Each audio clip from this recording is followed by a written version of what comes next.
For me, yeah, I sort of like struggled with that because I've sometimes judged her for being so confident, which I think is like not fair, right? Yeah, you're such a bad daughter. I'm a terrible daughter.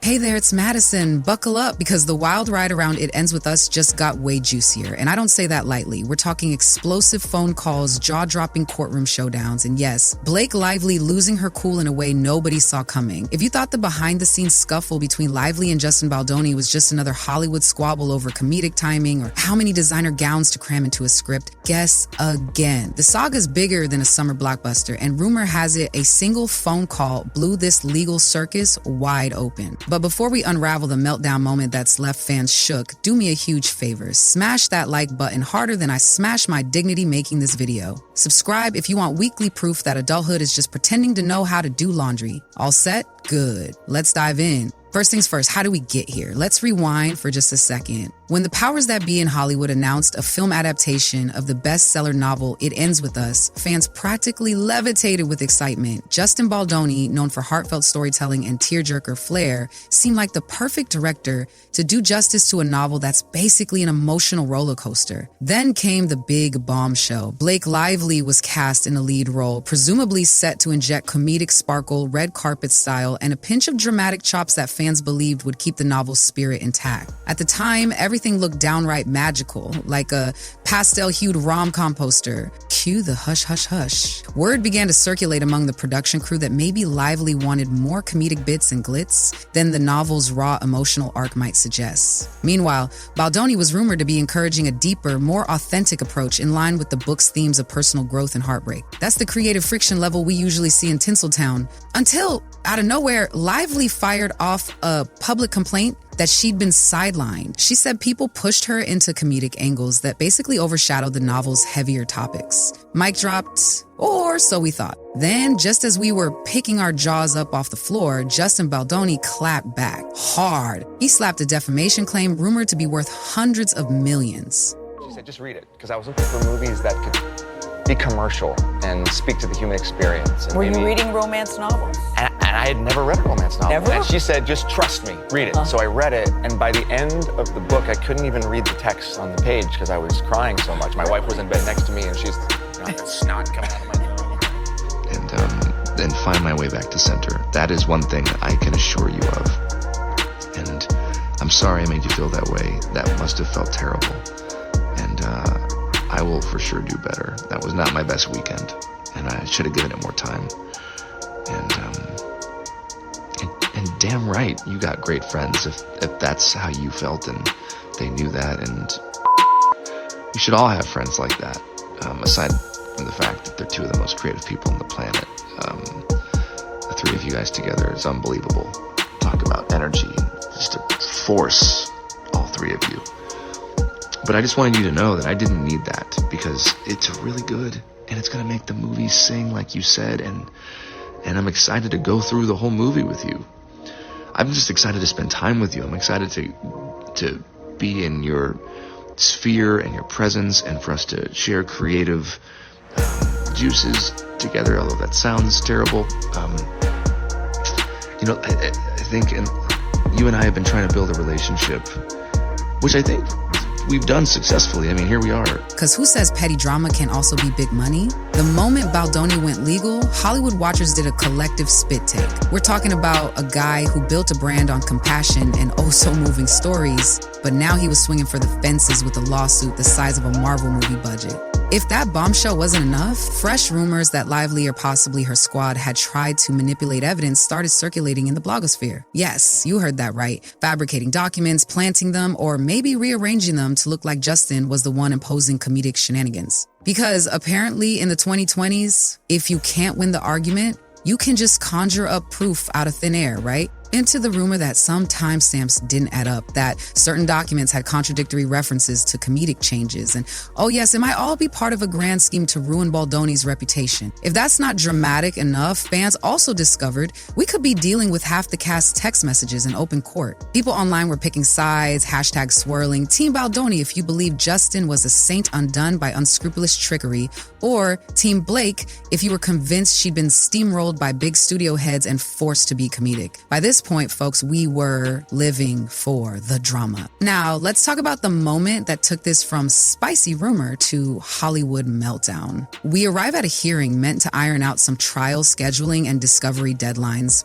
Basically a snooze fest of legal stuff. But then Baldoni's lawyers dropped the biggest stunner, a brand new phone call recording that they'd apparently just discovered. According to people in the room, the second that phone call was brought up, everything changed. Imagine a hush so deep you could hear the click of a pen. The judge allowed both teams to listen to this alleged phone call in private. Observers said that after the lawyers heard it, the tension dialed up to 100 in seconds. Lively's expression? Priceless, apparently. Some described her as shaken. Others said she was visibly upset. However you spin it, the meltdown was real. The rumor mill claims this phone call reveals once and for all who truly wanted comedic fluff and who felt pressured into it. So if you're Lively, who's claimed she was basically forced into comedic lines and cutesy costumes she never asked for, what if this phone call shows you happily brainstorming them? I mean, honestly, the way that I get into a character is through their style. So it was more about who Lily is that was so fascinating to me, is that she's a walking, talking contradiction, yet it's perfectly harmonious for her. Hey, Blake. It is 2 a.m. Hopefully this does not wake you up. Whew. Wow. There's so much I want to say to you, and I hope that we can FaceTime or see each other in person soon and get to talk more. But I'm just gonna send you a few thoughts, and hopefully it's not gonna be more than a few minutes. But that I don't have the best track record. I don't think either one of us have the best track record for our voice memos. I want to start with an apology. Man, reading the second part of your message, my heart sank, and I'm really sorry. Or conversely, if you're Baldoni, what if it shows you actually pushing comedic bits? We still don't know which way it goes, but given the look on Lively's face, fans think it might blow her story out of the water. The day ended with us none the wiser about the call's contents, but the seismic shift in the vibe told everyone something big just went down. Some say they saw Lively lose it, or in simpler terms, freak out. That might be an exaggeration. Her team quickly insisted she wasn't meltdown level losing it. They described it more like a frustrated reaction to being ambushed by an out of context snippet. Because let's face it, if a single phone call snippet can wreck your entire narrative, that's enough to upset anyone. So which was it? A meltdown fueled by guilt and panic, or righteous anger at a shady legal tactic? By the next morning, the rumor train had left the station, as every tabloid from here to Jupiter was crowing about Lively meltdown. Meanwhile, her supporters insisted the meltdown claims were sexist hype, noting that a moment of WTF in response to major new evidence is hardly unusual in high-stakes lawsuits. Still, the tabloids had a field day, dubbing it Blake's breaking point, Kusher verse courtroom, and so on. Because, of course they did. Nothing sells like a meltdown from a typically calm, well-dressed star. Now, let's connect that meltdown to the bigger puzzle piece. The rumors that Lively might have planted evidence. A shady phrase if there ever was one. Word on the street is that Baldoni previously indicated a bunch of digital paper trails looked fishy. We're talking about suspicious file versions, timestamps mismatching the official timeline, or email text that apparently read like it'd been clipped and pasted from multiple threads. Baldoni's side speculates that once fans of the original novel clamored for a more heartfelt approach, Lively or her circle tried to rewrite the rewrites, ironically enough, by forging documents to place blame on Baldoni for comedic changes that flopped with the fan base. If this is legit, that phone call might be the final straw to prove the timeline is basically a lie. Perhaps the call reveals Lively explicitly championing comedic lines at the same time she was supposedly objecting. Or maybe it reveals she never objected at all. The possibilities are dizzying. One thing is sure, that meltdown in court strongly implies the call doesn't support her version of events. A lot of it's my real life clothes or my husband's clothes or my girlfriend Gigi's clothes. I was borrowing some. Wait, that's kind of amazing. So you have something of Gigi's in the movie. Yeah, it's like a wedding, like something old, something borrowed, something blue, something new. Wait, which except one? it's just, Now I want to think of the scene. Oh, I'm wearing her stuff all over it. Oh, really? And tons of like Bodhi, which is with the suit now that I'm wearing is Bodhi. It was meant for my husband, but I borrowed that's it. His suit? It was meant for him to wear, but it's so pretty. Look at it. You guys are not getting it in the shot. But there's no hesitancy. I'm happy to send it to you. And I'm sorry that has happened to you before. And I hope after this experience there will be a new, I don't know, I hope it'll be healing in some way. Because that's all I want. I want this movie to be healing. I want this movie to be commercial just like you and affect people and touch people. And I want to walk you through my whole plan and the work that we're doing with the domestic violence partner that we found no more, and just my vision. And I just know that this can be really, really special, and it's going to be special. And you're the secret sauce, and we're the secret sauce. And anyways, I have so much more to say. I'm going to stop rambling because, Jesus Christ, it's been 6 minutes and 30 seconds, so me. I'm sorry. You probably have kids all over you and a baby on your boob, and you're listening to me rant. I hope you feel better. And give Ryan my love. Thank you for sending me that. It means the world to me that you trust me with your feelings and your thoughts like that. And I can't wait to spend more time with you. Okay, I'm done. Cutting myself off. Good night. Let's not forget the big corporate shadow, the Walt Disney Company. Typically known for animated musicals and family-friendly flicks, it recently backed Baldoni's stance. The rumor is that Disney, who sees potential in Baldoni for future collaborations, has thrown in the top-tier lawyers to ensure he doesn't get bulldozed. Because if Baldoni truly has a shot at being Disney's next big directorial star, the Mouse House definitely wants to shield him from a scandal that might crater his reputation. If you're Lively, that means going up against not just a polite, emotionally intelligent director, but also a legal war chest that can outlast the apocalypse. That alone might induce a meltdown if brand new phone call evidence also came out of nowhere. Picture it. You walk into court thinking it's routine, only to find that your nemesis has the resources of a corporate giant and a bombshell piece of evidence no one told you about. That's enough to break anyone's composure. Meanwhile, the fans of the novel are left spinning. Remember, people were excited to see It Ends With Us come to life. They wanted tears, heartbreak, and maybe a dash of comedic relief, but not a comedic fiasco. Now,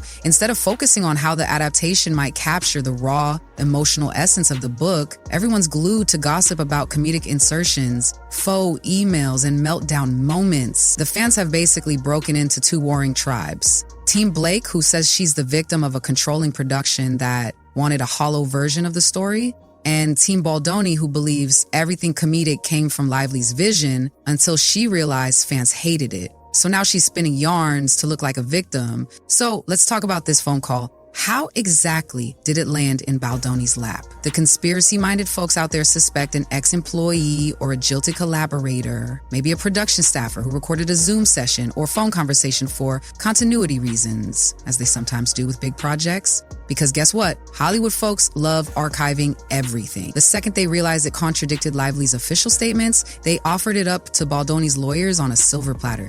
Testing for a show that ended up actually getting picked up and doing very well, and I was one of two people maybe, and then I get a call from my managers and my agent. They were both on the line, which means it's something serious. Right. Either you got the job or there's something wrong. Yeah. And they said, so you were the choice, but the network said that your eyebrows would be too distracting. Oh, what? Oh no. And then they went like, so what can we do about your eyebrows? I for sure fell short, and you worked really hard on that, and the way you framed it, and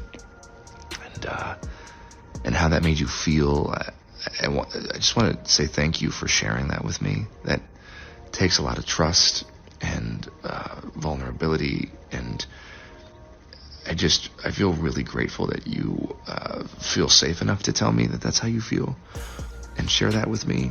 And I'm really sorry. I f***ed up. That is a fail on my part. One thing you should know about me is I will admit and apologize when I fail. I am far from perfect. I am a very flawed man, as my wife will attest. And and I'm gonna f*** up. I'm gonna say the wrong thing. I'm gonna put my foot in my mouth. I'm gonna piss you off, probably, but I will always apologize. It's the perfect setup for a dramatic reveal. Right when Lively's team thinks they can push the narrative their way, in struts Baldoni's counsel, brandishing an audio file that basically torpedoes said narrative. Lively hears it, flips out, and you've got front-page tabloid gold. Even though the attorneys hammered out whether it was admissible, The rumor is that it is. So we might see it come up in depositions or even at trial. Let's get deeper into the theories about the call's content. Lively, the chair and creative, possibly a snippet of Lively praising comedic ideas, referencing wacky wardrobes, or even disclaiming, "I can't wait for fans to see how comedic this film can be." That would kneecap her argument that she was tricked into comedic angles. The Q pro quo, maybe it's her or a producer describing how comedic changes are the surefire route to big box office bank that could reveal Lively as someone who wasn't blindsided but rather out to chase comedic stardom, only to pivot after the novel's fans gave negative feedback. Third-party influence. Another theory is the call references someone at the studio or an executive pulling strings, which might shift blame off Lively or Baldoni, revealing a bigger puppet master. But if so, why did Lively get so rattled in court?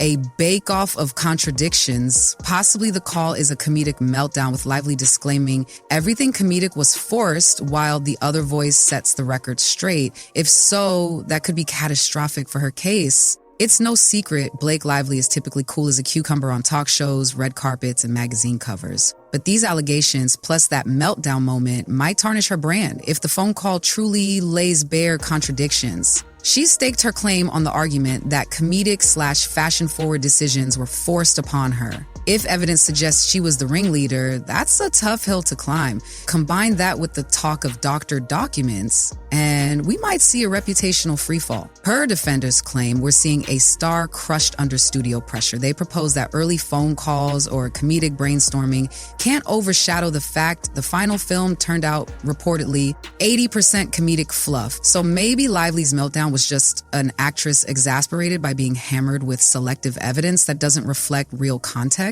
But from a distance, it's not a good look. Meanwhile, the burning question for actual fans of the novel, is this movie even going to see the light of day? Filming might be mostly done, but marketing? Yikes. Investors are skittish about rolling out a film overshadowed by comedic fiascos and lawsuits bigger than your typical Hollywood budgets. Usually, studios hold test screenings, ramp up promotional tours, get the cast on talk shows. But how do you do that when your lead and your director aren't even speaking except through attorney? If some Hail Mary settlement emerges, maybe Disney's lawyers orchestrate a hush-hush deal, we could see a late release. But marketing a tearjerker that's overshadowed by comedic lines and real-life fiascos sounds complicated. Fans might watch it only to point out all the comedic touches they've been reading about in tabloids. We always tease each other. He was, after I gave birth, he was like, oh my gosh, if I lost you and I, went to the park with our 3 kids, I mean, think of the ladies I can. He's like, this is a horrible thing to say. And he's like, I've got a long list. And I was like, oh really? Because I just have one on my list. I didn't. And then it wasn't funny anymore. No, it's so much more of a burn. He's like, wait, who? And I was like, think of someone. Think of someone. Bob Newhart. I don't know. Talking like this, me into my phone at 2 a.m, but largely via text and voice note. And that, I will be honest with you, that is not my biggest strength. I love being with people and being in somebody's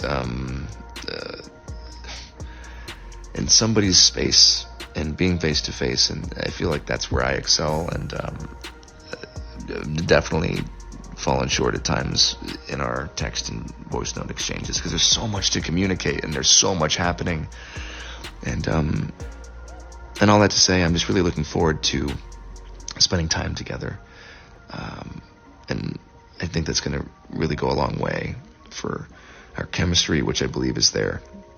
Has been there from the start, so I was so damn excited when you wanted to do this film. I felt it in the room when we met, and I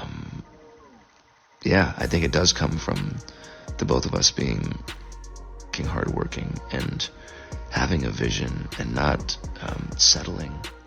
Which, ironically, might bring it big box office if the controversy is enough to stoke curiosity. One major takeaway here is how quickly fan sentiment can shift based on new revelations. The phone call fiasco is the perfect example. For weeks, it was basically Lively's word versus Baldoni's. Then, in an instant, the conversation changed. people are suspicious. If Lively was telling the truth, why does one call cause her to unravel? If Baldoni is this upstanding champion of authenticity, how did comedic hijinks find their way into his adaptation? But hey, that's Hollywood. The only sure bet is unpredictability. People who believed Lyle might now hesitate. Others who wrote off Baldoni as some clueless doormat might see him as a cunning figure who waited for the perfect moment to drop this bomb. The swirling debate shows no sign of cooling off, especially with more depositions rumored to start soon. And if the phone call is just the tip of the iceberg, we might be in for an avalanche of text messages, email logs, and cameo confessions from producers, comedic consultants, or whomever else had a say in that script. As of now, what we have is a swirling tornado of allegations, comedic rewrites, doctored documents, big Disney attorneys, a meltdown in open court, and a phone call that changed everything in a single afternoon. The weirdest part, it all started as an adaptation of a beloved novel about heartbreak and resilience.